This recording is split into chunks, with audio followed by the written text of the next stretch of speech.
নমস্কার, পিয়াল লাইফস্টাইলে ওয়েলকাম। আজকে একটা রেসিপি বানাচ্ছি আর মাছ দিয়ে ক্যাপসিকাম দিয়ে ঝাল।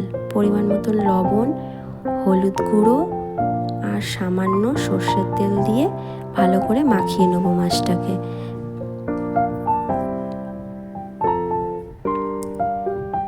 দেখো ভালো করে আমার মাখানো হয়ে গেছে মাছগুলো।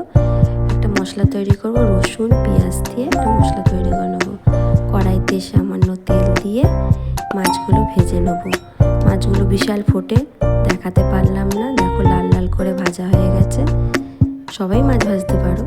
ওই তেলেই পেঁয়াজ কুচি দিয়ে দিলাম। পেঁয়াজগুলো লাল লাল করে ভাজা হয়ে গেছে। তার মধ্যে ক্যাপসিকাম কুচি দিয়ে দিলাম। ক্যাপসিকামগুলো বেশি ভাজবো না। পেঁয়াজ আর রসুন বাটাটা দিয়ে দিলাম, একটু নাড়াচাড়া করে।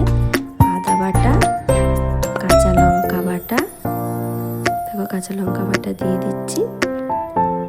একটু নাড়িয়ে ছাড়িয়ে একে একে লবণ, হলুদ গুঁড়ো, কাশ্মীরি লঙ্কা গুঁড়ো দিয়ে ভালো করে নাড়াচাড়া করে পরিমাণ মতন জল দিয়ে ঝোলটা ফুটে গেলে মাছগুলো দিয়ে দেবো।